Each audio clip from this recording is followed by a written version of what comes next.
Hello and welcome to Lost Love Chronicles. Dear listeners, before we get started, drop a quick hi in the comments and let us know where you're tuning in from. Now let's start with the story. My name is Reed Barrett. I'm 34 years old, and until recently, I was a middle manager for an engineering firm that specialized in designing and building machinery for various clients. It wasn't a bad job, I liked the work well enough, but I always knew there was a ceiling I'd never break through. It was a family-run operation, and no matter how much effort I put in, I was never going to be one of them. That became clearer with time. I kept showing up, working hard, doing what I was supposed to do, but the atmosphere shifted. Looking back now, I realized that certain events made my position there untenable. It wasn't just the job, it was my life unraveling all around me. And yet, I'd always been told I was one of the good ones. A decent guy. Someone who took things seriously, especially marriage. I used to laugh more. I used to be easier to be around. I guess a part of me still hopes I am. I've always been a hard worker. I provide. I help when people need it. I try to do what's right. That's how I was raised. I had to work for what I wanted. I wasn't the top of my class in high school, but I was consistently above average. I didn't coast on raw talent, I worked for my grades. I studied hard, put the time in. Got into a few fights, sure, but only when someone pushed me too far. I never held grudges. Things settled down afterwards. I've still got a close circle of male friends who've had my back through thick and thin. They were the ones who encouraged me when things got tough, reminded me who I was when I started to forget.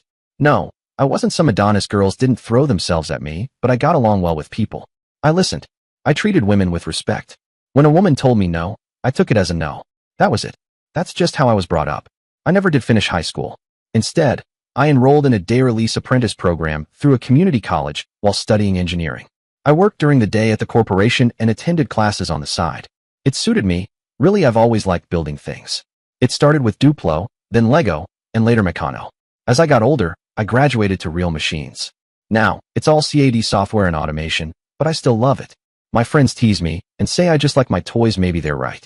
I'm always on the lookout for a new device or a clever piece of tech. That night, I was wearing a body cam. Nothing conspicuous, it looked like a badge.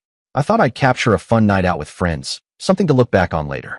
I didn't know at the time how important that footage would turn out to be. But I'm getting ahead of myself. It was near the end of my first year of college, and we were all ready to blow off some steam.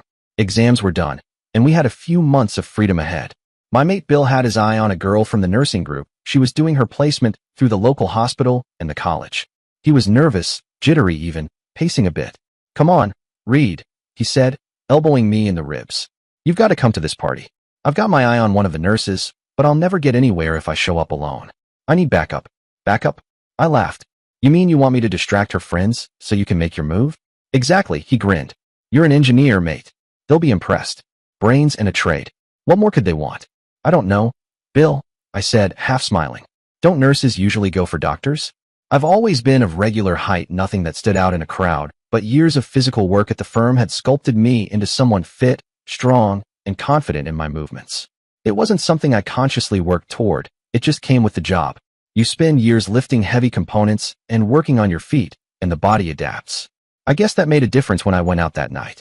It was a live music night. Bill had convinced me to come along, and I figured, why not? I could use a break. Stephanie, one of Bill's friends from college, was already there and introduced us to a group of women. She knew nursing students mostly, I think. I did my best to be polite. Complimented each of them. Nothing sleazy, just genuine. They were all attractive, and it felt right to acknowledge that. Then something happened that caught me completely off guard. One of them, Clara, started talking to me. I thought maybe she was just being polite. But the conversation kept going. We talked, laughed, had a few drinks. We even danced. Now, I'm not the most coordinated bloke on a dance floor. I can follow a rhythm, but don't ask me to lead. Still, she stayed close. Her legs, in particular, I remember thinking how graceful she was, even as I stumbled around trying to keep pace. But she laughed. She really laughed, like I'd actually said something clever, not just ridiculous. My jokes, some of them wildly inappropriate in the right light, seemed to land. Clara was maybe 5 feet 5 inches, slim, elegant without being flashy. She had a way of looking at you that made you feel like the only person in the room. I was stunned when, near the end of the evening, she leaned in and said, "Would you want to meet up again?" I just blinked. "You mean, like a date?" "Like a date," she said, smiling. I nodded. "Absolutely. I'd be an idiot to say no." Turned out, I was an idiot, but that came later. In the weeks that followed, we started seeing each other regularly. At first, it was like coffee, dinners, text messages that turned into long late-night calls. But the more time I spent with her, the more I realized how deeply she'd gotten into me. I'd had feelings before, sure, some girls I liked, even thought about seriously, but this was different. Clara left me breathless just by walking into a room. When she wasn't with me, I actually missed her. I felt it in my chest. My parents noticed. They used to tease me, but never harshly. My mom would grin and say, "Reed, you're glowing like you've won the lottery." And in a way, I had. They liked Clara right from the start. She made me happy, and they could see it. I started working even harder at school, at work, because I wanted her to see that I had potential, that I could be someone worthy of respect, someone she could love. We'd talk for hours about our future. Clara wanted to become a registered nurse, but she believed she couldn't have children. I didn't let that shake me. I love kids, I told her once, while we sat on the sofa, her legs curled beneath her. But not having them wouldn't change how I feel about you. I don't want to hold you back, she said. I know family matters to you. You wouldn't be holding me back, I said. And besides, maybe it's not a barrier. You'd make an amazing nurse with or without kids. And if we do end up having them, that only makes you better at what you do. We went over it again and again. She needed time to feel secure in her choice. Eventually, she made up her mind. I also spoke to my parents about it. They told me, follow your heart, Reed. That's all that matters. My mother adored Clara, said she was like the daughter she never had. My brother Dan already had one child and another on the way, so the pressure was off there. No one in the family was pushing anything. Clara was close with her sister, Camille. After working her night shifts, Clara sometimes had blocks of 5 to 7 days off, 2 or 3 times a year. She'd visit Camille's place. It was a couple of hours away. She always reassured me, "You're working so much, Reed, you won't even miss me." But I did miss her. Every single time. Eventually, she gave me an ultimatum: no children. That would have crushed someone else. But I agreed. I loved her, and that was enough. We got married about 3 years after we met on June 16th, 2022. It was a sunny day, almost too perfect. Bill stood beside me as my best man. Stephanie served as my lead bridesmaid. By the time Clara and I were married, Bill and Stephanie were no longer a couple. Stephanie had made it clear she was looking to marry a doctor. Bill, ever the good sport, used to rib her about that all the time. "So, Steph," he'd say with that sarcastic grin of his, "still got your heart set on a stethoscope and a 6-figure salary?" She'd roll her eyes. "You never did take anything seriously, Bill." He'd laugh and shrug.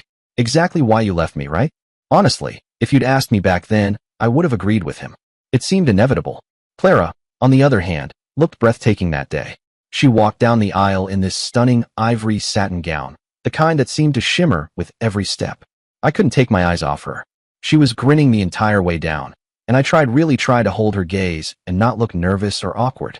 I think I must have had a ridiculous smirk on my face, because later my cousin nudged me and said, "Mate, you looked like you were either in love or up to something." Clara moved into my house after the wedding. She'd always been firm about that no cohabitating before marriage. Tradition, she'd say. Let's at least try to do one thing the old-fashioned way. I respected that. When I'd first saved up enough money for a mortgage, I bought the house from my grandparents. It wasn't in great shape, cheap, really, but it had good bones. I'd spent years fixing it up. I'm decent with tools, and by the time we got married, I had finished most of the major renovations. Sure, there were still things to modernize, but the place had character, and it felt like ours. Then came the discussion, argument, really about our finances. "I don't want to feel like I'm asking you for permission to buy a blouse or a gift for Camille," Clara said one night, arms folded across her chest. "It's not about hiding anything. I just want autonomy." "I get that," I said, "but isn't marriage about sharing?" She tilted her head. "Which is why we'll have a joint account for shared expenses. You keep yours, I keep mine, and we both contribute proportionally. Fair, right?" I didn't win that one. But in hindsight, it made sense. The first few years were smooth, even if not perfect. Clara's nursing class held reunions regularly every 6 months, sometimes yearly, and I managed to attend most of them. A couple I missed due to work trips. I'll be honest, I often felt like the spare tire at those things. The girls were nice enough, but I wasn't part of their world.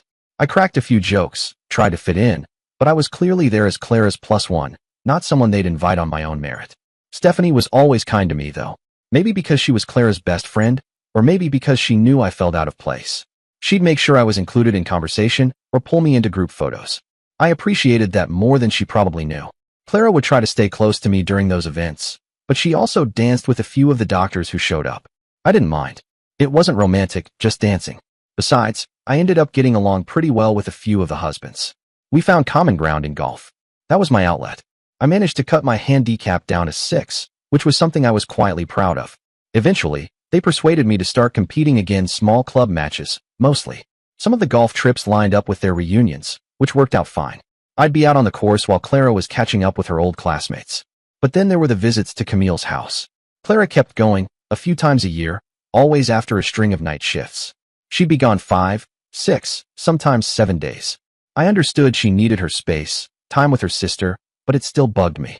You don't even notice when I'm gone, she'd tease once. That's not true, I replied. The house is too quiet. Even the dog mopes. She'd just laugh and say, you're working so hard. I doubt you have time to mope. The truth? I missed her more than I let on. Clara rarely talked about her work or her long-term plans. When I tried to ask where she saw herself in 5, 10 years, she'd shake her head. I don't want a promotion, she said flatly one evening over dinner. It's all admin. No patient interaction. I didn't become a nurse to sit behind a desk. You'd be great at it, though. You've got the people skills, the focus. I'm happy where I am, Reed. Not everyone wants to climb a ladder. I let it go after that. I figured it wasn't my place to push. Over time, our social life started to revolve less around us and more, primarily around her friends. I still went out with Bill and a few of the others now and then, mostly just to a nearby club for drinks. Nothing wild. Clara sometimes came along, though not always. When she did, she was always bright-eyed and full of energy, happy to be around the group. She used to joke, it's good to see how the non-medical folk let loose. The nurses she worked with were usually allowed to invite others' partners, friends, even co-workers from outside the hospital for certain shifts that ended in organized parties. There'd be food, dancing, and cabs arranged at the end of the night. It was relaxed, fun. We weren't a wild crowd, but we knew how to enjoy ourselves. When we had free weekends, we'd head out of town. Sometimes it was hill walks, just the two of us, hands clasped, enjoying the quiet.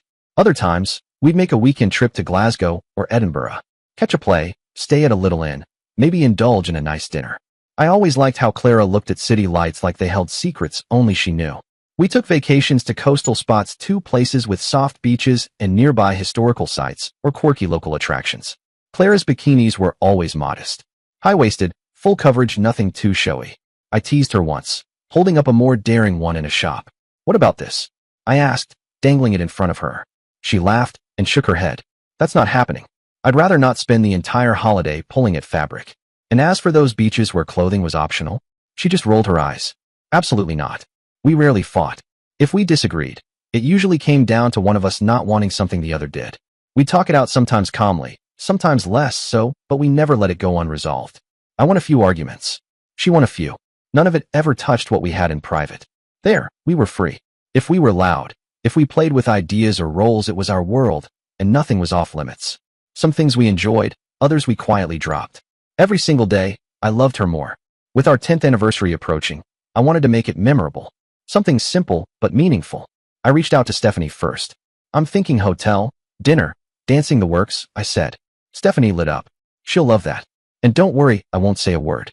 She even got Brian in on it, and they both agreed to keep it quiet. I knew eventually I'd have to tell Clara too close to the date, and she'd feel boxed in. Too early, and she'd want to plan the entire thing herself. I told her a few days before. Her reaction was immediate and wonderful. She squealed, threw her arms around me, and I barely made it out of bed the next morning.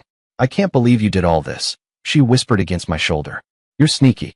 Later that day, she rang Stephanie, and somehow, within hours, we were all packed and on our way. The four of us arrived at the motel, checked in, and dropped our bags in the room. Let's not waste the night, Clara said, already touching up her lipstick. Downstairs. Now, we headed down to the lounge area. The girls found each other almost instantly, and their conversation took off like fireworks, emotional, warm, buzzing with energy. Stephanie seemed completely enthralled with Clara. They were thick as thieves, and Clara, naturally, was already looped in on all of Stephanie's side plans. Meanwhile, Brian and I found a spot near the corner and talked golf. We've got to defend the cup next weekend, I reminded him. Yeah, he nodded. Mark and Grant are just in it for the beer. They say their jobs are stressful enough without the pressure of a win, I said with a grin. He laughed. That's what they claim. Until they lose. Eventually, we made our way to the hotel's nightclub. We found a table tucked near the rear, not far from the bar and just off the main lobby. It was a perfect spot, close enough to hear the music, but far enough that we weren't shouting into each other's ears. From there, we could rest between dances and enjoy the evening. Clara made it clear to everyone from the start she was only dancing with me. No exceptions. That was always our unspoken rule, and tonight she stated it outright. I felt proud. Her eyes were on me, her body pressed close, and for the next hour and a half, we barely left the dance floor. We took occasional breaks. She ordered wine, I stuck with water. We'd laugh, sip, and return to the music. But then something strange happened. We were dancing some slow, rhythmic number. Her head rested on my shoulder. And then, out of nowhere, I felt a hand pat my back. I turned. Some guy, dark hair, trim build, was there. Before I could ask what the hell he wanted, Clara slipped away. She was suddenly in his arms, her back to me, her hands resting easily on his shoulders like they'd done it 100 times before. I opened my mouth to say something, get off. Maybe, but the words never came. I stood there, frozen, watching her melt into his movements. She looked happy. Not casual, not polite happy. And her eyes. I'd never seen her stare at anyone like that. Not even me. He held control, leading her with quiet confidence. There was something so rehearsed about it. I couldn't move. Couldn't think. I walked slowly back to the table, still in shock. Everything inside me felt suddenly hollow. Stephanie looked up as I approached. She looked positively thrilled. Reed, she said brightly, it's great that you let Clara dance with your first love. I blinked. What? She nodded toward the floor, where Clara was still dancing with the man. She asked him to your wedding, she added, so he might claim her. But he never showed up. I stared at her. She was smiling, but it wasn't kindness behind that smile. There was scorn in her eyes, sharp and deliberate. That's not all there was to it, she said with a little shrug.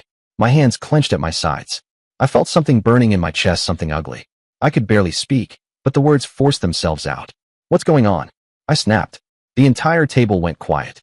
The others lowered their gazes. Only Stephanie kept looking at me. I shouted, louder than I meant to. This has completely destroyed my evening. My voice echoed. Heads turned. Conversations stalled around us. I pointed at her, furious.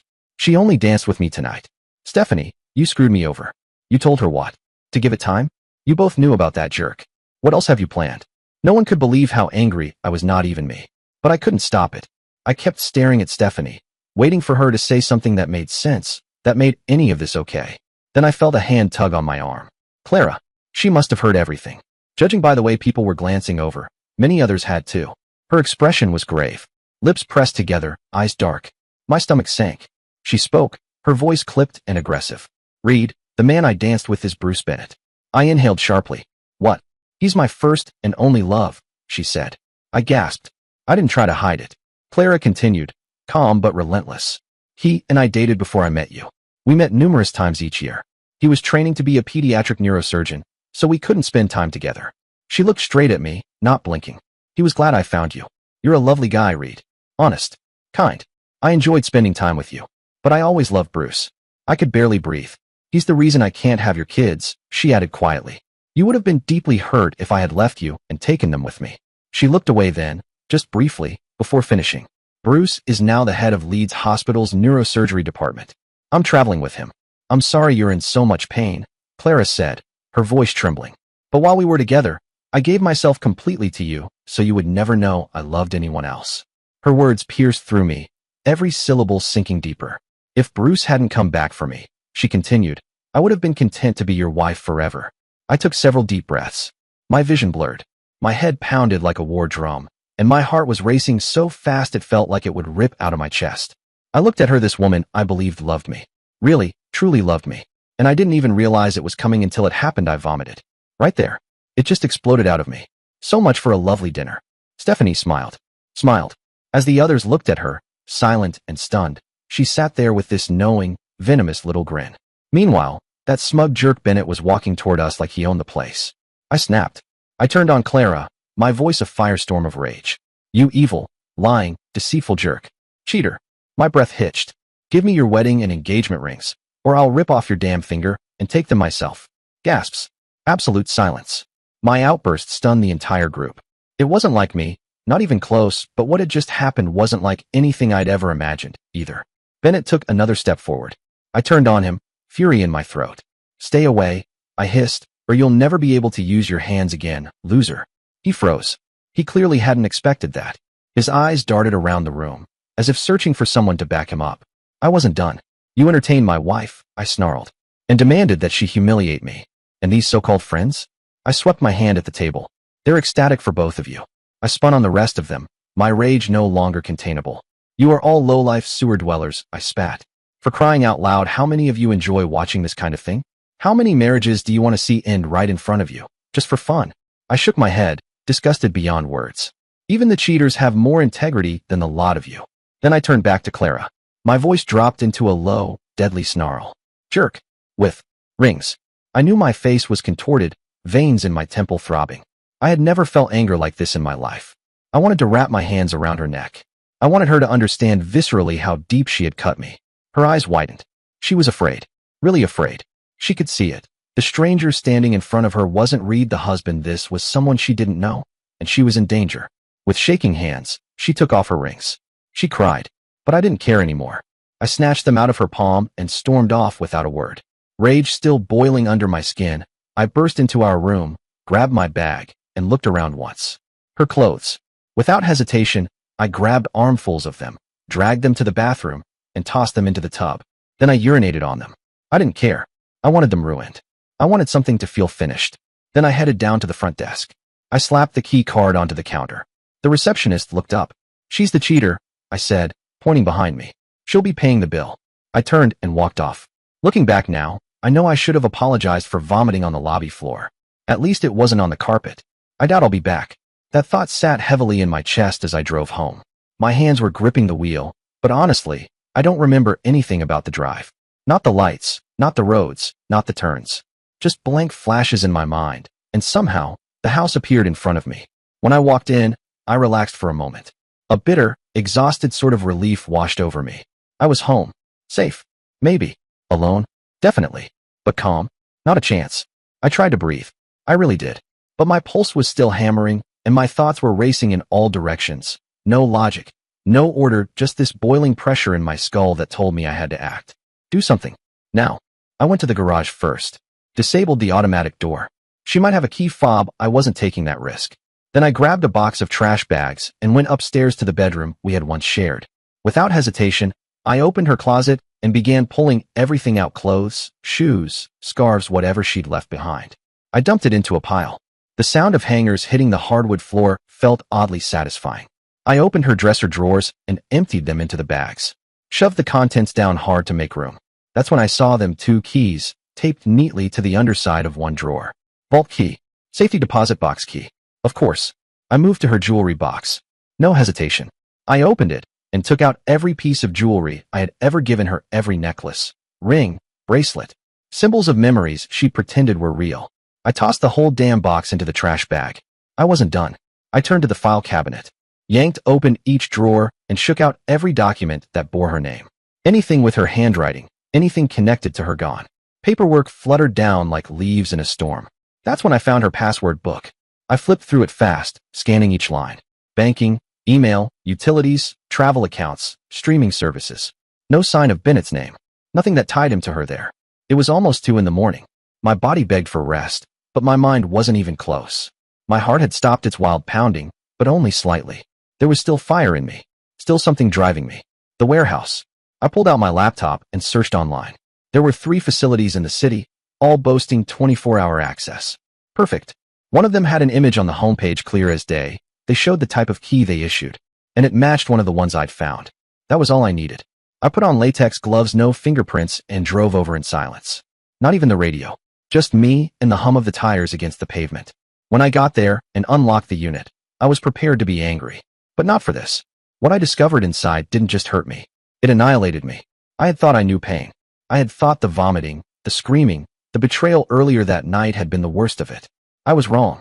This ripped something out of me I didn't even know was still alive. It shredded my soul. There was no other word for it. I stood there frozen, staring at the contents. I returned to the car, grabbed the camera I used at work, thank God it was still in my trunk, and walked back in. Every step echoed in that cold, silent space. I began photographing everything. I documented every inch. File boxes stacked in columns. 2 locked cabinets. I examined them both, picked the locks. An engineer learns that skill eventually. God help me, I almost wish I hadn't. One cabinet held Clara's plans. Plans.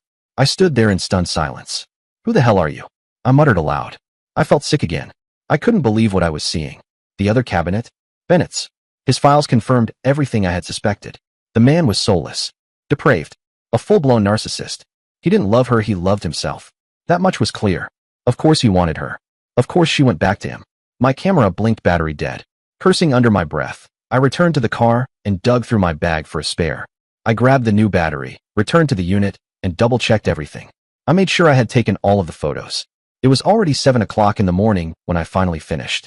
My body felt like it had been dragged through broken glass, but I locked the closet behind me to make sure no one would suspect I had been there. No sign, no clue, just silence left in my wake.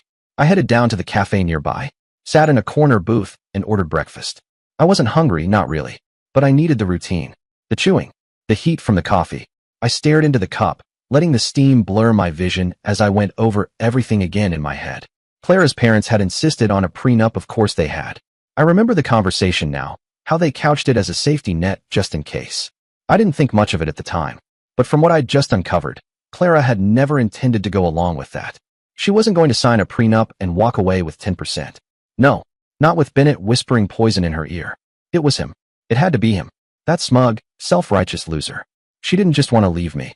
She wanted to destroy me. Utterly. I wanted to confront her, to lay everything out and watch her squirm. But I knew better. If I told her what I'd discovered, she'd just twist it, spin some story, make herself the victim. I had to be quiet now. Careful. The song Cursive Flyer played in my head as I drove home. Fitting. Bitter. I replaced the keys I had found back to where I discovered them so she wouldn't suspect I knew anything. After that, I stopped by the hardware store. I wasn't playing around. I bought new locks for every door in the house. She didn't have the keys on her anyway, she hadn't brought her purse, but I wasn't about to take any chances. Next stop, the bank. There was a strange safe deposit box listed, one I'd never heard of. When I got there and opened it, I found it held several bonds. Her name only. Not ours. Hers. I took photos again. As I closed the box, I stared at it a long time. Where the hell did she get the money for those? Was she working as an escort on the side? Some kind of side life I had no clue about? Who was she? When I finally got home, exhausted and running on fumes, I barely had time to sit down before Clara texted me. She wrote, "I'd like to stop by and pick up my car." I stared at the screen, cold fury rising. I typed back without hesitation. "Your car? The car in question is leased in my name, and I'm the one making the payments because your salary is so meager. I'm going to take a vacation and use it until the lease expires in 8 weeks. Your clothing and belongings are already in trash bags. If you don't need them, I'll put them in the fireplace to burn. I'm going to stuff your wedding dress with straw so it looks like you're burning it." And just so she knew, the door locks and alarm codes have been changed. Do not bring that jerk in. He will not like what I'm going to do to him. A few minutes later, my phone rang. It was her sister. She went off screaming, cursing, calling me names. I didn't even listen. I ended the call mid-rant and blocked her number. I hadn't really intended to burn Clara's wedding dress. It was a provocation, and her response confirmed what I already knew. She still had feelings, twisted ones, but feelings nonetheless. Maybe guilt, maybe fear, maybe shame. Then it happened. A flash in my mind. Her Clara wearing that dress to marry Bennett. That was it. I snapped. "Screw it," I muttered. I took the dress straight to the fireplace. Didn't even hesitate.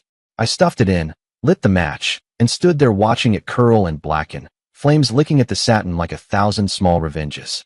It had been lovely, just like the marriage. But now both were reduced to ashes. An hour passed. I was sitting at the kitchen table, staring at the smoke-blackened grate, when the doorbell rang. I opened it. Clara was standing there, Stephanie beside her, and behind them, Brian. Brian looked at me, his eyes cautious, but not judgmental. Then, quietly, he asked, "Reed, how are you?" I laughed, loud and sharp like Caesar when he looked into Brutus's eyes and saw the blade glinting in his friend's hand. That's what this was. A betrayal. And not just from her.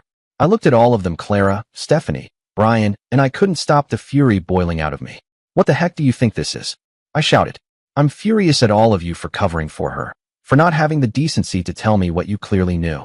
Most of all, I'm mad at myself for falling for that darn cheater." Clara flinched, but kept her composure. Until I called her a fool. Her eyes narrowed, her voice tightening. "Reed, I understand you're hurting, but this is so unlike you. You ruined the clothes I was planning to wear for Bruce. There was no reason for that." I stared at her. She actually said that. For Bruce. She wasn't even trying to hide it anymore. "I'll get my stuff," she went on, calmer now, as if trying to regain control. "When I do, I'll leave you alone. I know I've harmed you, but I've always only loved Bruce. You'll be happier with someone who loves you, someone who has children. You're a very special person, and I truly enjoyed our time together. If I had never met Bruce, I would have been so happy with you." She paused, looking at me with that same feigned sincerity that used to melt me. "Not this time. Can I get my wedding ring back?" she asked, like it was nothing. It'll be a lovely reminder of all the good we've accomplished together. I couldn't help it. I screamed. Oh, no way. That ring's been passed down in my family for generations. I pointed to it on her hand. My mom loved how well it fit you. We were made for one another. I have yet to tell them what a deceitful fool you are. That landed. Clara flinched.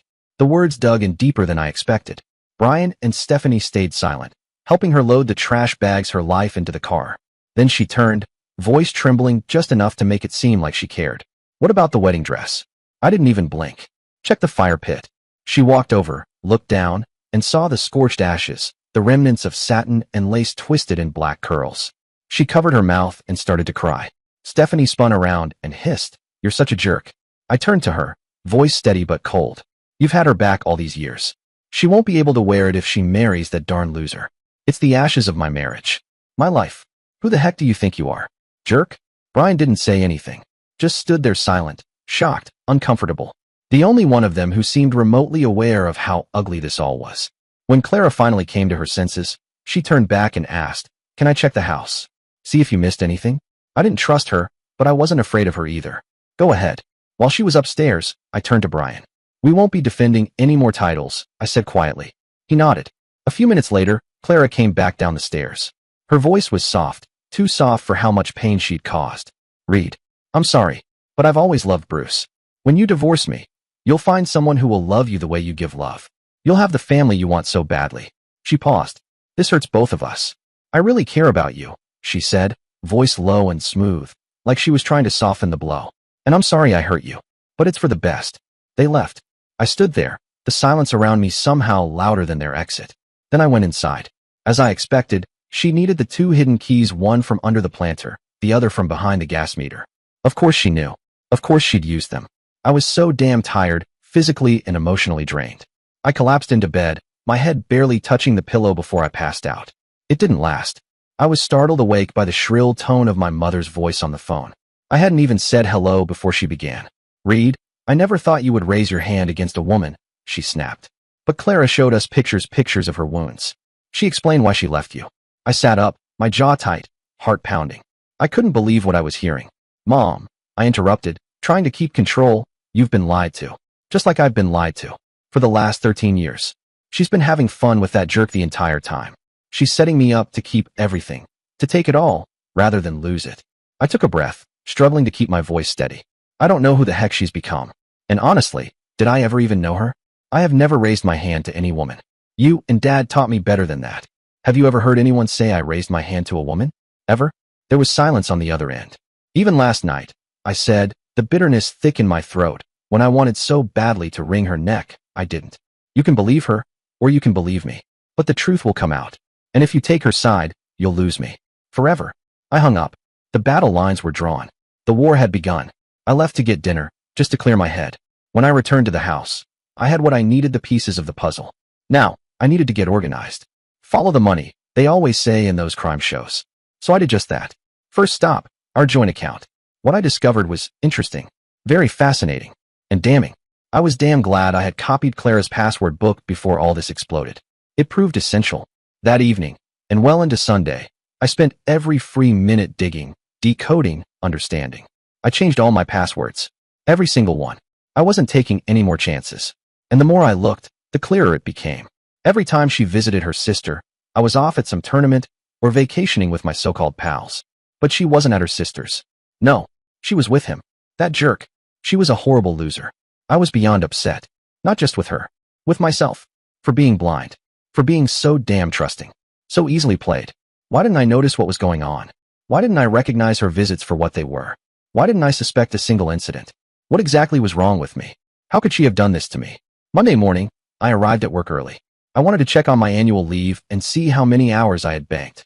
Sylvia from Human Resources was there early too. She always came in ahead of everyone else. She noticed I was out of sorts immediately. We had dated back in high school and grown quite close, but after we broke up, she ended the connection. She was still single last I heard, and I rarely heard about her dating anyone. She looked at me with concern and asked, "Reed, what's wrong? I've never seen you this sad." I forced an empty smile. My world had exploded Friday night.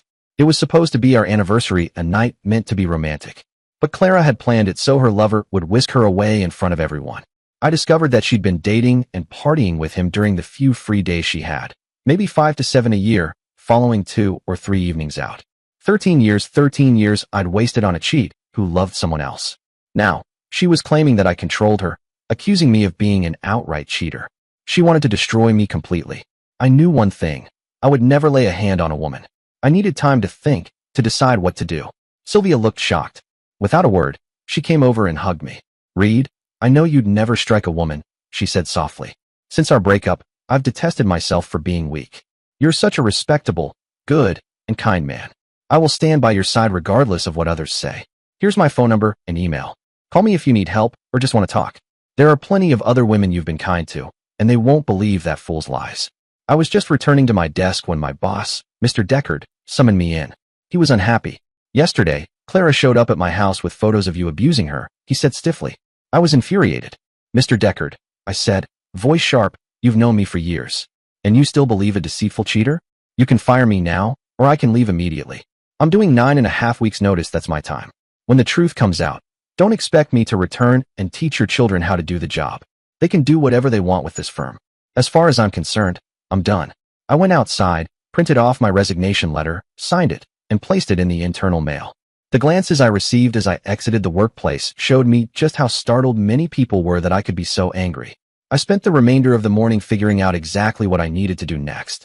Clara had stayed at a hotel 3 hours away from home multiple times in the last 18 months. According to her financial records, these trips all happened while she was visiting her lying sister. It must be genetic. I packed my suitcases and hit the road. I have to add, the car was an absolute delight to drive. Maybe part of the pleasure came from knowing how irritated Clara was that I didn't give it to her. That thought made the ride even sweeter. When I pulled into the hotel parking lot, I doubted they'd grant me what I was about to ask. But what goes around, comes around. I dumped my suitcase inside the room and headed back down to the front desk. I asked to speak with the manager. The receptionist looked like she thought there was some problem with my room, but I told her everything was fine. I just had a request for the manager. The manager soon approached, and I explained what I required, knowing full well it might not be feasible. Without a court order, he was convinced they couldn't assist me. I wasn't surprised. So, I told him, the loser she'll be with is playing the same game as a woman from this town, and she's planning with me. That perked the secretary's ears. After the manager left, she leaned in and spoke quietly. "I know the couple you want to videotape. They've come here several times. He's an egotistical jerk." She continued, "I'm an old friend of the woman you mentioned. He stalks her aggressively, forcing her to sell everything for his money. I may contact the lawyer who represented her for you. She's really good. Even the sheriff trusted her, but he won because of photographs he displayed. She will get you a court order." I nodded in thanks. "I'm happy to assist your pal." If she had simply walked away with a prenup, I probably wouldn't have done anything. But they intend to wreck my life. They chose the wrong person to meddle with. 15 minutes later, I was seated in my office, chatting with Holly Morrison, a strong woman who didn't hesitate to use profanity. I laid out my predicament and everything I discovered so far. When I finished, she said emphatically, "Do you have that information on hand?" I nodded. "I have it on both my phone and camera. It's more structured and easier to track on my hotel laptop once I discovered it." She seemed quite happy. "If you can arrive tomorrow morning at 7:30, we can go over everything before heading to the courthouse at 8 o'clock, Holly said, her voice steady but full of determination. "I believe I can persuade the sheriff to issue us a warrant for the videotapes at the hotel." I nodded hopefully. Given what I'd seen, this wasn't just a one-off. That jerk frequented this group of hotels. There were at least 3 other women he'd duped with the same fraud. I wasn't sure Clara fully understood how deep she was in, but one thing was clear. I was going to fight her as hard as I could. "I'll have to hire a lawyer in my town," I said, my voice low but firm. Holly smiled, a fierce grin spreading across her face. "I'll be your lawyer if you want. And that loser? He'll crap his pants when he sees me. He'll know he's in for a tough time." I chuckled, the first real laugh I'd had since Friday night. "Awful," I said, shaking my head. I warned him I would find out the truth and ruin his life. He realized I meant it. "I will." Holly's confidence was infectious, and for the first time, I believed her. I hadn't lost faith in others as much as I thought I had. The next morning, I arrived at the office earlier than usual, and to my astonishment, there was another man already there. Holly introduced him quickly. "This is Jim. He's the father of Betsy, the woman Bennett screwed over, and he's also the private investigator tasked with finding the remaining pieces of the puzzle." I handed Holly an SD card with all the information I'd gathered. I made sure to highlight the documents related to Betsy. Jim fell back in his chair, letting out a loud cry, anger and pain mixed in his voice. He spoke aggressively, and I realized then that the greatest thing I could do was make that jerk disappear. I had to do it. The world would be better without him. Holly and I headed to the courthouse while Jim took on the challenge of finding the other 3 women Bennett had ruined. Holly said she'd pursue Serena Wisman, the woman who, according to the documents, held the definitive proof of my innocence and that of all the victims. The question was whether Serena was involved or had been deceived by it all. Inside the court's office, Holly informed the female clerk of the purpose of her visit. I thought we were meant to meet with the sheriff. Holly went into detail, which struck me as unusual. Shouldn't she have spoken to the sheriff directly, not the clerk? After about 15 minutes, a gentleman seated at the rear of the office approached us and started talking quietly. Holly pulled out her phone. "Janine, call Betsy and tell her not to give that jerk another penny or sell her house. I'll sway the court in her favor." "Holly," I said, watching her hand me the warrant. "This includes all the hotels in the company?" She nodded, sliding the paper across the table. "You may inform Marvin that if he stalls, I'll put him in jail." Marvin, the manager, walked away without a word. I was shocked at how easily Holly's words worked. She giggled at my expression. "Sheriff Griffith is a knowledgeable elderly guy. He believes the truth is above the law. Let's head to the motel and cure Marvin," I joked, though the tension was thick. At the motel, Marvin wanted to argue, saying he needed to talk to his superiors. But Holly scared him so much that he gave in without hesitation. The chief of security was summoned, and Holly presented him with the warrant. I was thorough. I had every date Clara had booked for her sister during our time together. We watched as Marvin entered the dates and names into the system, registered as Mr. and Mrs. Bennett. Soon enough, we had video footage of them dining together and entering their room. Over time, we uncovered an additional 26 reservations at various hotels in the group. But frustratingly, we couldn't find any recording from almost 18 months ago. Holly was quite happy with the haul. I commented on a video she liked. She made some notes, and the manager promised to process and deliver all of the documents and videos to her. Back in her office, Holly began explaining her plan. "Reed, I've thought about this. We need them to initiate the divorce proceedings. If you sue her for adultery, they'll file charges and use these pictures. They'll come after us, giving us less chance to catch their lies. You told her you were going on vacation, right?" she asked. I nodded. "Take that time. Have them fill out the paperwork. They'll have to provide their evidence, which we'll destroy. Jim will retrace the other women's stories. We know Betsy's story. I'll use the video of you talking to take down this other guy for you. I'll track down Serena and find out what her role is. And I'll have my staff handle all the information and financial difficulties." I swallowed hard, trying to absorb it all. "I need a break," I admitted. "I'm not sure how I feel, but I want to break it so badly. I'll be gone for several weeks, but then I'll have to look for work. If someone's willing to hire a wife abuser, even if the accusations are unfounded." Holly gave me a sympathetic look. "You're not a star soccer player, Reed. You're better than that. Finding out that the guy was cheating on those women helped me. I wasn't the only one so easily duped. And uncovering the proof benefited both them and me.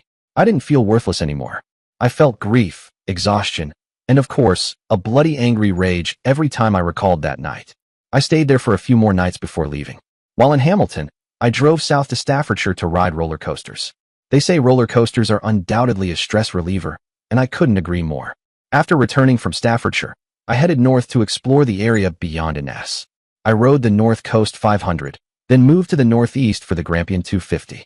I even went on the Glenlivet Smugglers Tour and treated myself to a modern Glenlivet or two at one of the boutique shops tucked deep in the Highlands. Despite living near both mountain ranges, I'd never ventured there before. The scenery was stunning, breathtaking, really. I decided to disregard the jerks from my past for a while and just enjoy the exploration. Still, a part of me remained deeply hurt, and that emotion wouldn't leave me. Eventually, my rental car period came to an end, and I headed home. Pulling into my driveway, I was surprised at how well the lawn and garden were maintained. I had expected to see a mess. Then Gordon, my neighbor, came out when he spotted me. He smiled wide and said, "The Wanderer returns. How's it going?" I laughed lightly. "As good as it can be." He grinned knowingly. "Is this your fault?" I shook my head, smiling despite everything. "Nope." He laughed. "Sylvia called looking for you. She was concerned. Told me a bit about your problem." I was shocked. I never imagined Clara was capable of such a thing. She and Sylvia should have been actresses together. Gordon nodded. "There are a few other women involved. You've cleaned up your garden here, but I'm not sure everything survived. Some officials have been visiting you in recent days. Don't be surprised if someone knocks on your door." I thanked him. "I have some shopping to do. When I return, stop by for a few beers." "Sure thing," Gordon said, waving me off. After being away for a few weeks, I called Sylvia. We'd spoken several times per week since then, but she never mentioned the visit. When I finally brought it up, she made me talk about my feelings. She just listened quietly as I cried.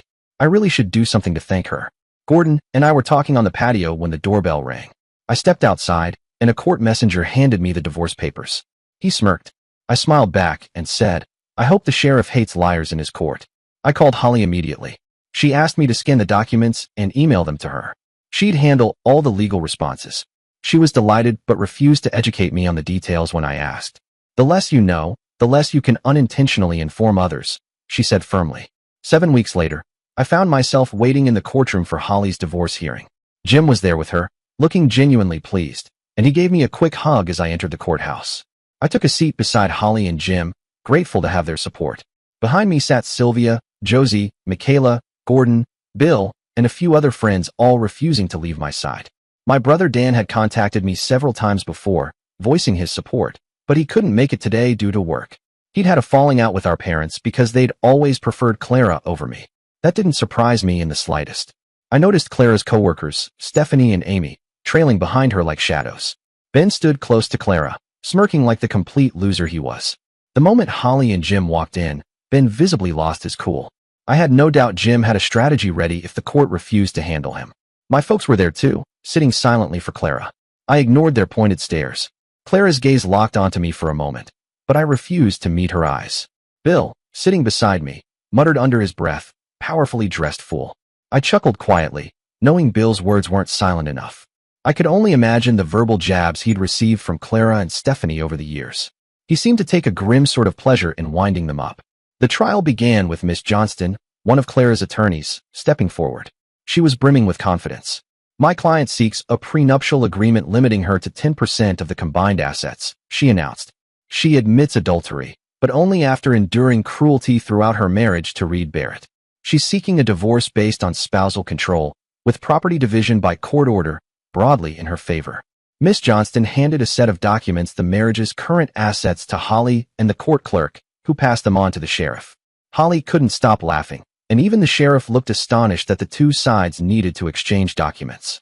Holly stood up. My lord, Clara Barrett's actions have made mediation impossible until today. I am confident you will understand why once the proof is presented. Miss Johnston and I had a brief exchange about the evidence she planned to present. With the court's permission, I wish to present all evidence against Mr. Barrett before re-examining the witnesses. I nodded. I agree, provided I obtain an oath that allows me to scrutinize the witnesses thoroughly. Without that, I'll question them when they come forward. The sheriff thought it over for a few minutes. This is highly unusual, but I understand Miss Johnston's desire to fully document your client's behavior. I will allow you to cross-examine the witnesses after Miss Johnston finishes her questioning. Holly resumed her opening speech with a calm, measured tone that cut through the courtroom air. My client wishes to have the prenuptial agreement fully enforced and to be considered for a reduction in the plaintiff's payment as a result of her intentional lies, she said, locking eyes with the judge. These lies, in addition to attempting to avoid responsibility for her adulterous behavior, were intended to destroy his reputation, character, and future. She plotted her deceit with the purpose of ruining an honest, kind, caring man, someone very different from her. And she lives with a pair of scheming, lying charlatans. Holly paused briefly, then continued, we are currently collecting child support from Clara Barrett because these lies cost Mr. Barrett his job. They cost him numerous friendships and even his relationship with his parents, with whom he was once extremely close. There was no spousal control, and we will demonstrate that. She sat back down, a small, confident smile playing on her lips. It was clear she had planned every word carefully. Then Clara took the stand. I felt the weight of her gaze on me, but I forced myself to look straight ahead, refusing to meet her eyes. Her attorney began the questioning. Tell us how you and Mr. Barrett met. Clara's voice wavered as she spoke, her eyes glossy with unshed tears. She described the early days of our marriage and how I had supposedly been abusive. Reed didn't like that I worked nights, she said softly. I'm sure he assumed I was having fun with one of the physicians every night. His rage grew until he began striking me in the face. I covered it up with makeup while at work. I would travel to my sister's place to let the bruises heal before returning for the day's shift. He was fine until the next shift, when the cycle would begin again. My heart clenched painfully at her words, but I remained silent. She urged me to leave him, Clara continued, and she took photos because she said I'd need them for the divorce. The lawyer pressed, Were you having an affair?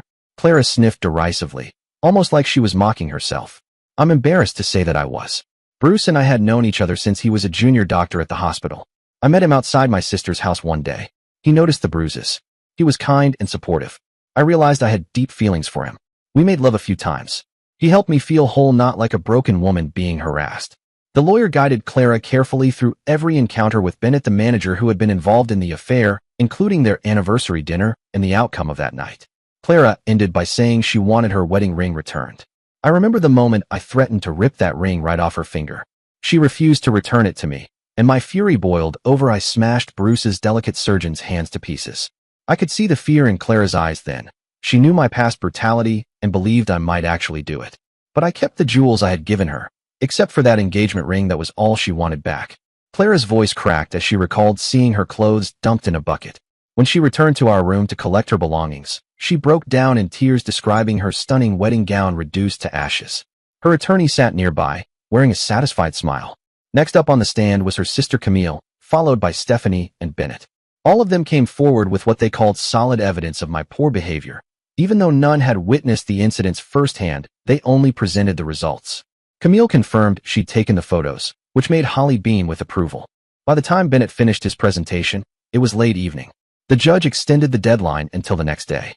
As I was leaving the courthouse, Sylvia caught up with me, shaking her head. I've never heard such a disgusting lie before, she said fiercely, pulling me into a hug. Others followed, surrounding me with quiet support. But my parents? They just glared daggers at me. I knew they'd made their choice. The next morning, Holly called Clara back to court.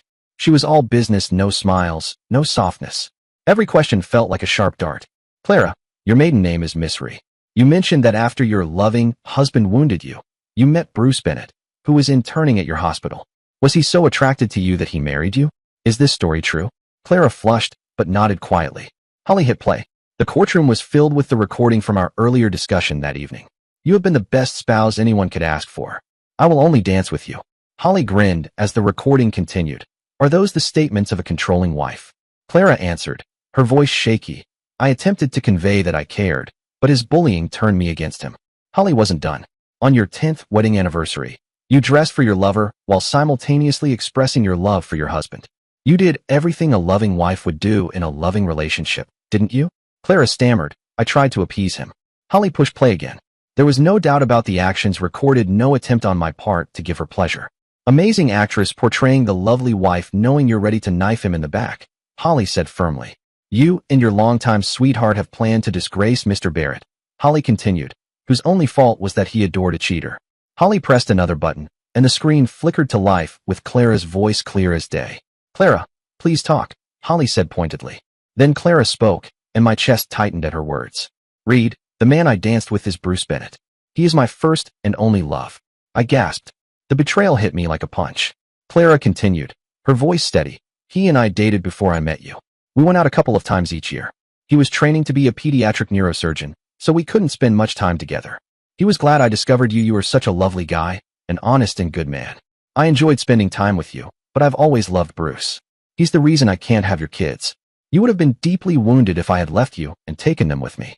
Bruce is presently the head of the lead hospital's neurosurgery department. I'm traveling with him. I'm sorry you are in so much agony, but when we were together, I devoted myself completely to you so you would never know I loved anybody else. If Bruce hadn't come back for me, I would have been content to remain your wife forever. Holly finished, leaving me to digest the weight of her deception. The courtroom murmured, astonished looks appearing everywhere. Clara seemed caught off guard, but quickly regained her composure. I opened my mouth to speak, to smooth things over for him, but all I could think was how she had lied to me to keep her facade intact.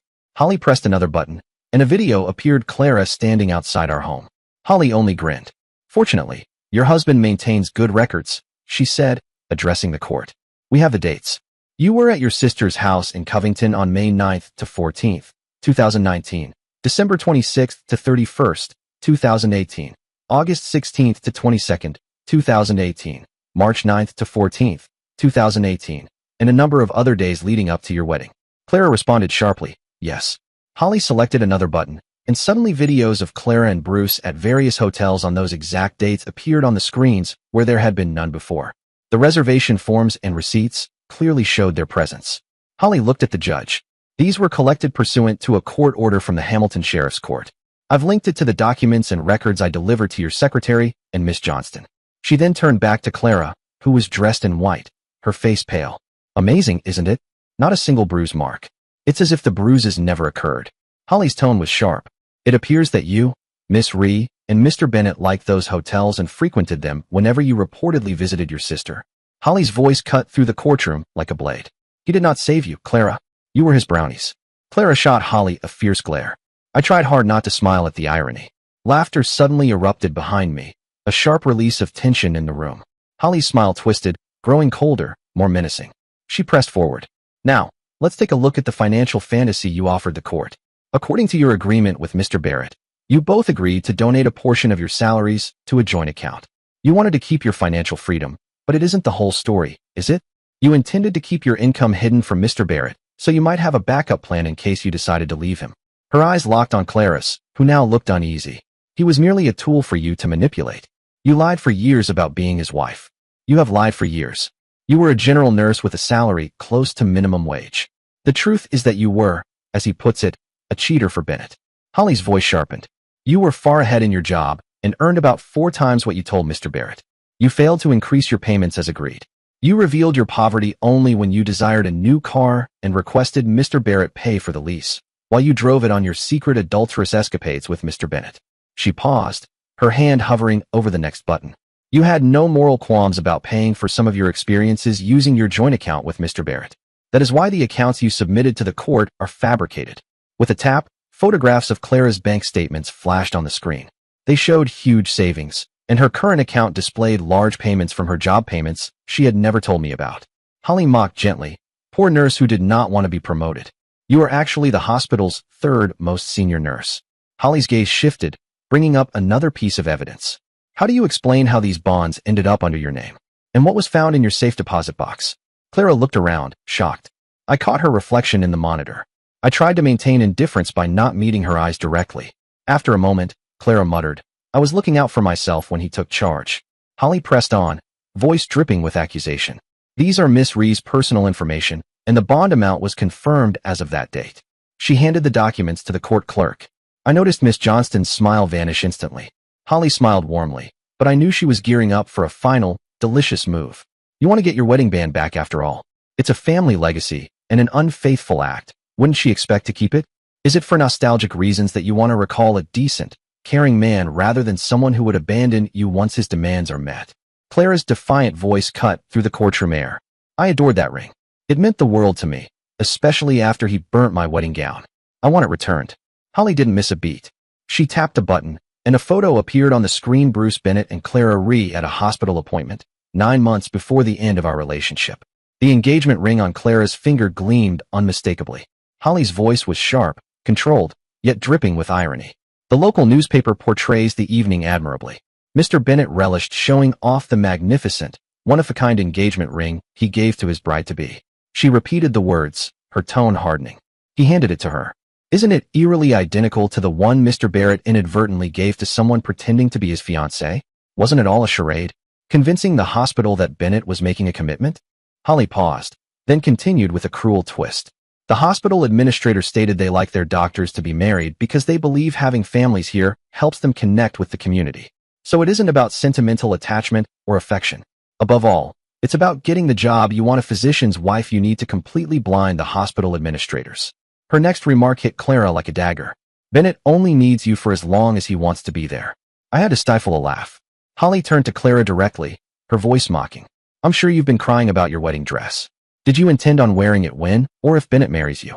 Clara's answer was weak, almost whispered. No, but it sounded better. Holly shook her head. We all knew she was crying. Then, at the press of another button, Stephanie's voice filled the courtroom. She's invited him to your wedding. She hoped he'd demand it before she married you. Clara sobbed quietly. Holly pressed on, relentless. Mr. Barrett's main error was that he only saw you through the affection he had for you. He never saw the true you, the cruel and manipulative jerk. Holly's voice sharpened, unforgiving. You couldn't simply walk away from such an honorable man and accept the loss. He would not have known about your indiscretions, financial trickery, or profound betrayal all those years ago. Holly's words landed heavy. You should have delighted over his disgrace and death. You viewed Reed Barrett as a gullible fool. You saw him as a part-time worker until your love became free and wealthy enough for you. Her eyes locked on Clara's, cold and unyielding. Clearly, you envied his ability to love, so you two set out to ruin his life. Holly's voice dropped to a venomous whisper. Your ultimate cruelty was that you attempted to destroy his self-esteem and manhood so that he would never trust anyone else with his heart. Holly's final cut came with chilling precision. Even that wasn't sufficient. You wanted him so corrupted that his reputation would be ruined. Holly's voice cut through the courtroom again, sharp and relentless. He would be unable to work. He would not have a decent life. Mr. Barrett never exerted any control. Her eyes flicked to me briefly. The court may take a different view of the control you imposed on him over the years you lived with him. You denied him children. You took his money. You took his love for granted. Her tone hardened. You and your lover conspired to bring down the man who loved you, provided for you, and catered to your every desire. I felt the weight of her words, cold and damning. Holly pressed on, her voice laced with contempt. Your lover asked you to marry him, a serial cheater. I'm curious if the position you want will be available once the trial is over, and if so, how long will this last? Clara's face tightened, clearly taken aback by the suggestion. There was a pause as Miss Johnston, the judge's sister, chose not to press further questions. Bruce and Clara were preparing to leave the courtroom when Holly called out sharply, "Stop!" They paused, eyes flicking toward her. Holly wasn't finished. Camille, Clara's sister, moved slowly to the podium, her expression uneasy. Holly was succinct. Do you admit to lying to the court and covering up your sister's adulterous relationship with Bruce Bennett? Camille's composure crumbled, tears welling up as she shook her head. Holly pressed on. Did you take photos of the alleged injuries? No, Camille whispered, voice trembling. Holly's tone turned cold. I will inform your church's leadership that you are a non-Christian. Camille's eyes widened in horror and fear. Then, in a burst of defiance, she spat, "Screw you, jerk." Holly called next for Stephanie. She stood rigid but tense. Holly's voice dropped, quiet but cutting. How long did you know about the affair? Stephanie's answer came steady but firm. The affair was with Reed. Clara has always belonged to Bruce. Holly smiled, a hint of mockery. Why would you lie for her? Stephanie froze for a moment, then said, I have never lied. I repeated what I had been told. Holly pressed. Have you ever seen the bruises she says she has? Stephanie responded, no. She was so upset. I believed her. Despite the relentless questioning, Stephanie refused to admit she had been an unwitting fool. She defended her friend stubbornly. But Holly, a surgeon herself, could see through the lies. Finally, Holly asked pointedly, do you know how to tell the truth? How many boyfriends have you had? Are you thinking about pulling the same trick on your husband when someone better comes along? Stephanie looked shocked. I adore my husband. I would not do that. Holly tapped a button, and a video flickered onto the screen. Stephanie and her husband, Amy Grant, leaving a room to meet Clara and Bruce. Stephanie crouched on the counter before fainting. From the gallery, Amy's voice rang out sharply, you goddamn jerk. Then she turned and walked away. Holly turned to the sheriff, her tone firm and precise. I suppose Brian and Grant would soon discover what has happened. Then she asked directly, can I request the court's leniency if I call another witness before cross-examining Bruce Bennett? Her testimony will help the court understand what is going on. The sheriff nodded in agreement. Later, Bill Bennett confided in me that Bruce seemed to have suffered a heart attack once Holly finished her speech. The courtroom fell silent as Serena Weissman stepped up to the podium. I had never seen her before, like someone straight out of a cosmetics commercial. Perfectly put together, flawless. Holly smiled. Miss Weissman, what do you do? Serena answered clearly. I'm a creative who works in theater, film, and TV. I create textural effects or use makeup to enhance experiences at events. I can make you look like street artists who create massive chalk drawings of holes in the road or trains emerging from walls. Holly's eyes locked onto her. Do you know Bruce Bennett? Serena hesitated a moment before responding cautiously. Yes. I met him while visiting Bristol. My son Alan was diagnosed with a benign brain tumor, and Mr. Bennett operated on him. It was a success. That was 8 years ago. Holly pressed further. How did Mr. Bennett find out about your abilities? Serena explained clearly. After the surgery, Alan's motor skills were temporarily impaired. I helped him regain use of his arm and hand. We were playing with plasticine, sculpting his favorite monsters, when Mr. Bennett arrived. We spoke, and he seemed fascinated. Holly's voice was steady. Was it no further than that? No, Serena replied. It was approaching Halloween, and he asked if I could dress him up for the party. He wanted to be an abusive spouse because his friend said he was so tense he'd never heard a joke. His reputation, he claimed, was undeserved. He said he wouldn't tolerate a woman saying no to him, let alone asserting superiority over him. It would reveal all that they were. I could almost see the courtroom absorbing the weight of that confession. Serena went on, I made him up for 3 parties that year. The bruises were slightly different colors. I've done it 3 more times since then, several years apart. Holly nodded thoughtfully and asked, also, Mr. Bennett, do you know anyone else in this court? Serena glanced around and answered, Clara and Serena. I did their makeup for a few parties in Liverpool last year. They claimed their husbands would never have hit them, but they wanted to see how their friends would react. Holly pressed a button, and images of Clara and Serena appeared on the screen. I sat there, barely able to contain the bitter satisfaction twisting inside me as Holly laid it all out. The images on the screen, those pictures of Clara and Serena, weren't bruises inflicted by any man. They were Serena's artistry, her talent for creating illusions. I knew that before Holly even explained it, but hearing it made it all the more real.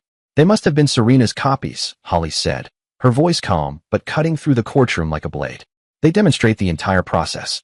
There were no visible marks on either of them before she began or after she finished. I wanted to laugh aloud. I'd hit Clara? No, it was all a ruse. Serena's makeup was phenomenally talented. I nearly jumped with joy when Holly confirmed the photos were the same ones Serena had shown the court. Holly stammered, trying to find her words. So all of those photos show the work you did and no actual bruises? Serena nodded without hesitation. When they arrived, they were spotless. When they left, they appeared battered. Then Holly asked plainly, if you knew what your creations would be used for to discredit and accuse their husbands of assault, and Bennett to sue the women who turned down his advances, would you have allowed it? Serena looked shocked, her voice trembling. I would never do something like that. If I had known, I would have contacted them and offered to reveal the truth. Holly nodded, thank you. Miss Johnston said nothing, her face pale and defeated.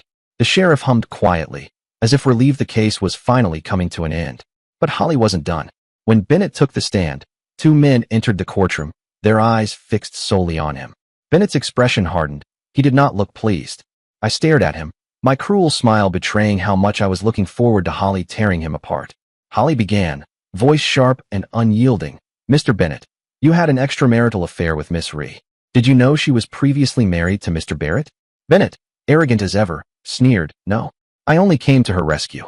I shuddered at his self-love. He always had to make it about himself, bragging even in the worst moments. Holly pressed on, picking apart every lie. You claim to have gotten intimate with Miss Rhee, who had only recently recovered from an assault by her husband. Yet today, I presented the court with decades of evidence of you spending time together in hotels for multi-day meetings. She paused for effect. She laughed when you tried to make love to her. Bennett snapped back angrily. No, we've only recently become intimate. Holly was relentless. Many hotel guests complained about the noise from your room. Your mouth screamed as you exchanged intimate moments. Are your hotel neighbors lying? Bennett stared at her in silence as she rattled off the numerous complaints. Then she smiled, a cold, hard smile. There are additional complaints about your behavior. I watched Holly, cold and calculated, as she began to wrap up her relentless assault on Bennett. The tension in the courtroom was electric, every eye fixed on the man who had tried so hard to ruin me. You lie to conceal your affair with a married woman, Holly said, her voice sharp and unyielding. You deceive your employers by claiming that everything we just witnessed is fiction. Are you a real surgeon, or is this another scam? Bennett's face twisted with anger. I am a surgeon, one of the best. Holly laughed, a low, bitter sound. You may be a talented surgeon, but as a human being, you are despicable. She pressed a button, and the screen behind her lit up with picture snapshots of Bennett's so-called marital bad attitude.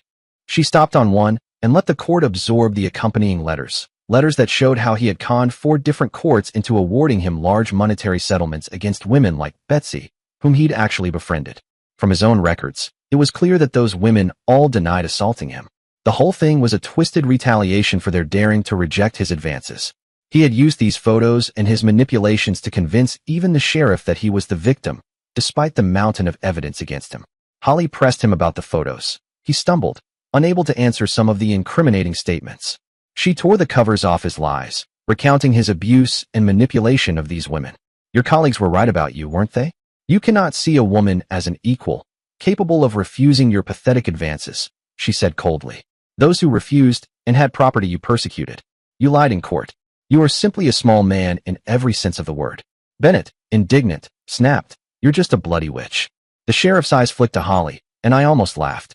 The arrogance that had once made Bennett so unbearable was slipping away, replaced by dawning fear as he realized the trap closing around him. After shredding him over his mistreatment of women, Holly moved on to the main course, her eyes steely as she brought up records of his encounters with Clara, their emails, their written correspondence. He tried to dispute that they had been in contact at all during that time. When Holly displayed the comprehensive plot they'd cooked up to accuse me of attacking Clara, sobs broke out in the gallery. Bennett's strategy was clear: destroy me. He tried to dismiss it, calling it lover stories, a distraction, insisting they'd never go through with it. That is exactly what you were doing, Holly said. You played his parents. You played his boss. You fooled Miss Johnston into presenting this before this particular court. She continued to reveal more documents, turning to face Bennett directly. You weren't going to stop there, right? You were already planning another scheme to get the money? Bennett denied it, but the growing anxiety was plain on his face. He glanced nervously at the two men who had entered earlier, and then at Clara. Holly hesitated for a moment, as if savoring the moment before dessert, then pressed a few more buttons. The courtroom let out a collective, heavy sigh. The moment the screen lit up with Bennett's detailed plan to sue Clara for all her money, I could hear the unmistakable sound of her voice sobbing, broken, crushed by the weight of betrayal. It was like hearing a nightmare played out in real time. The plan was chilling. Bennett, tired of Clara, was scheming to marry her to secure his grip as head neurosurgeon. In 3 or 4 years, he'd learn the ropes, move to the United States, and rake in millions. Then, when he grew bored or fed up, he'd orchestrate her downfall, forcing her to commit adultery, so he could claim everything. I could almost feel the sting of those tears as Clara's dream unraveled. Her reputation shattered beyond repair. It was a betrayal so cold it made my blood run cold. Holly leaned forward, eyes locked on Bennett. You lied in this courtroom. You lied in other courts to receive a cash award. I believe you will find that the courts will not be kind to you. Sheriff Griffiths of Hamilton had already issued a warrant for his arrest. The officers standing nearby were here to enforce it on behalf of the women he had wronged. Holly had secured a court order to freeze all his assets, which had been implemented that very morning. She glanced at Miss Rhee, who was watching silently. I'm sure you now realize the difference between what you so readily discarded and a con man who will go to any length to swindle naive ladies, all to compensate for his own inadequacies. Bennett was stunned, his bravado finally drained as the officers led him away in handcuffs. Then Holly called me to the stand. She told my story, the truth about my marriage, how completely unprepared I was for the storm that had hit. She spoke of that terrible evening in detail. I admitted how, overwhelmed, I'd emptied my bladder and thrown it away, a small but telling sign of how badly things had gone. I spoke about the horror, the false accusations of abuse that had stripped me of my parents, my work, my friends. The damage to my life was irreparable. Despite being recognized as a capable engineer, no one wanted to hire me. I had lost everything I valued. The sheriff finally spoke, his voice calm but resolute. I will make a decision on the partition of property tomorrow. Then, turning directly to me, he said something I hadn't dared to hope for. Mr. Barrett, you have been completely vindicated and have averted a major miscarriage of justice. You are the decent, honest, and compassionate individual that your attorney mentioned in the beginning. You deserve to meet someone who is similar to you and have a successful future. He finished abruptly, eyes flicking toward the back of the courtroom. Those who have lied I'll deal with tomorrow in my courtroom. Jim embraced Holly tightly. It was a long, silent hug that said everything words couldn't. Then he came over to me and pulled me into his arms. Bill, Sylvia, and the others followed, surrounding me in a warmth I hadn't felt in so long. I could hardly breathe, overwhelmed with emotion. Out of the corner of my eye, I saw my mother. She was crying. Not tears of joy, at least, not entirely. There was grief etched into her face. She had lost both her daughter and her son in different ways. Ever since Dan's cruel words and the fallout that followed, her visits to see the grandchildren had become few and far between. I could feel the pain in her silence. The next day, the sheriff annulled the marriage. He ruled clearly and decisively. I was awarded my rightful share under the prenuptial agreement. He further ordered Clara to repay the amount she was supposed to contribute to our joint account, as well as the money she withdrew from it to fund her affair. The car she'd kept, something she could well afford, was included in the calculation. The bonds, he said, were valued at £125,000. From that, he awarded me £12,500. Then, as a form of relief for the damage done, he granted me monthly maintenance £675 until I found a job that matched the salary I had lost due to her lies. Holly's team handed in all the relevant documentation. Everything was airtight. It was included in the court's paperwork, detailing each betrayal with facts no one could argue. Clara looked almost like her old self, worn, ashamed, defeated. But the guilt was unmistakable. Serena, beside her, could hardly hide her tears. The sheriff didn't hold back. He addressed Clara directly. "You should know," he said firmly. "If this trial had gone your way, I would have seriously considered sending you to prison for perjury." He paused, eyeing her closely. "The truth eventually came out. But if I ever see a similar case and find that kind of dishonesty again, I will not hesitate. You'd be serving several years." He fined her £5,000 on the spot and issued a 3-month suspended prison sentence. Then came the financial consequences. She was ordered to pay my legal fees in full within a single month. If she failed, the suspended sentence would be enforced without further warning. Camille and Serena didn't escape unscathed. Each of them was fined £1,000, also due within 30 days. Meanwhile, Bennett had been brought before the Hamilton Sheriff Court. Later, Sheriff Griffiths had a private sit-down with him over coffee, no less. I could only imagine what was said behind those doors. Back in our circle, Holly, Jim, and I sat down to talk. Now that this part of the nightmare was over, the question was, what next? Holly didn't hesitate. "I'm going to the General Medical Council," she said. "I'll be pushing for Bennett to be removed from the medical register. He has no business practicing medicine after what he's done." As we were talking, Jim's phone rang. He answered, listened for a moment, and then turned to us. "That was Hamilton Court," he said. "Bennett's been taken back into custody." Apparently, Sheriff Griffiths wasn't finished. He had made it clear to Bennett's defense team. The next time Bennett appeared in court, he was to have all the money he took from those 4 women deposited into the court's account. If not, he'd be looking at a significant prison sentence. Griffiths also planned to request full payment of court fees and any other justified expenses caused by Bennett's false allegations.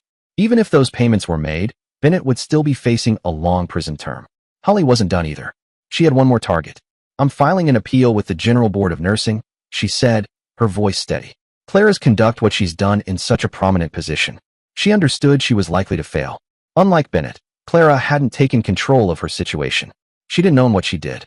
She didn't try to clean up the damage only to minimize the consequences for herself. But with the complaint Holly was filing, there'd be a permanent mark. Any company that looked her up would think twice before hiring her. That was something. As for me, I'd be looking for work. Not just because of financial need, but because I didn't want anything to do with Clara. No association, no overlap, no shadow of her name following me around.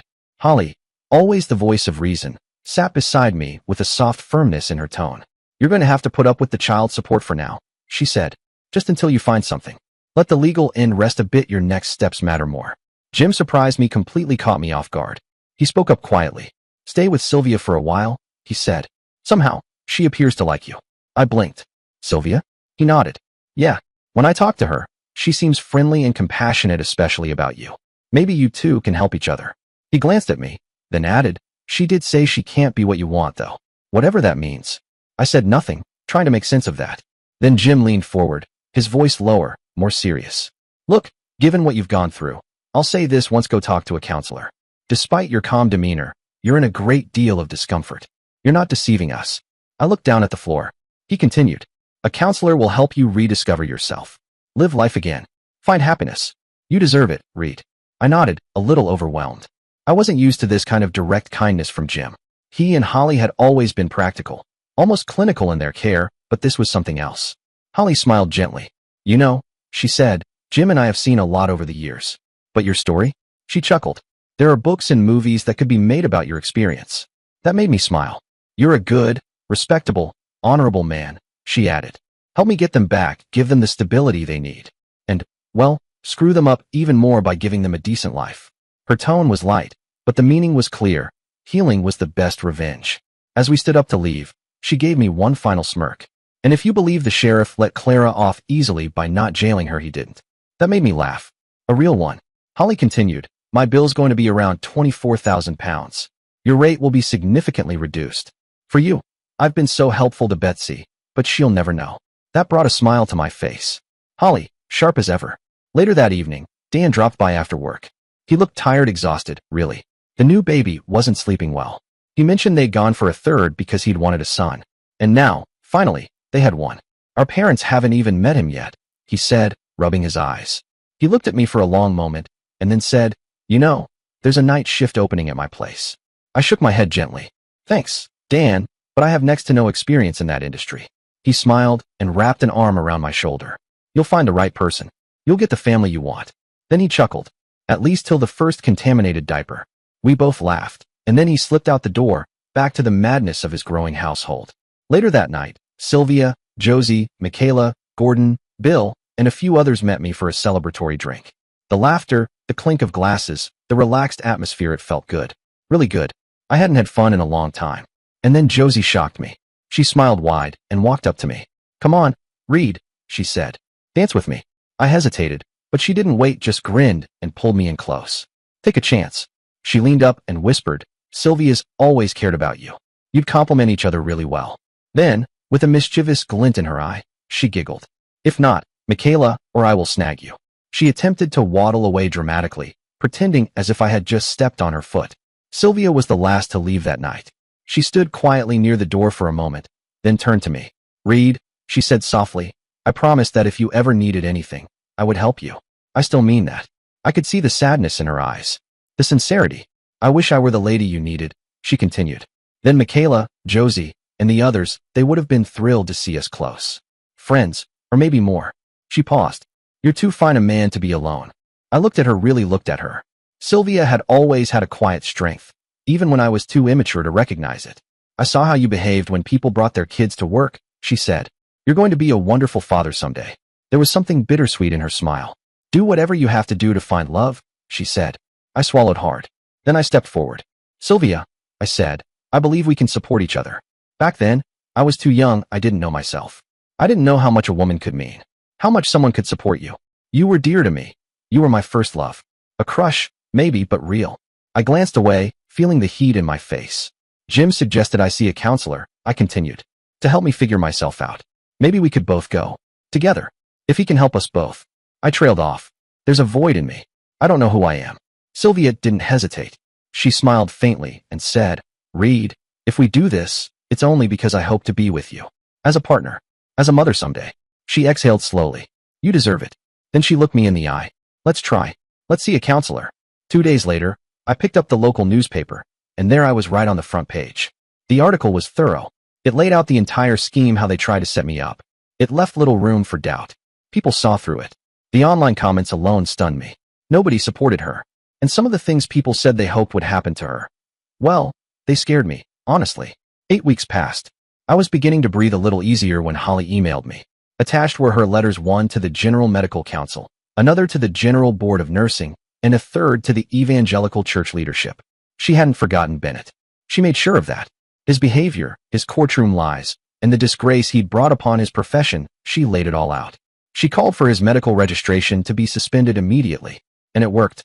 By the time he reached his third court appearance, even though he had repaid the nearly £250,000 he swindled from those women, Sheriff Griffiths gave him 5 years. Holly also provided Serena Weissman's photos of him, hard, irrefutable evidence. The fiscal prosecutor made sure Bennett's defense team had the material before they left court on day one of his plea. He pled guilty at the first opportunity, so he qualified for a 1/3 sentence reduction.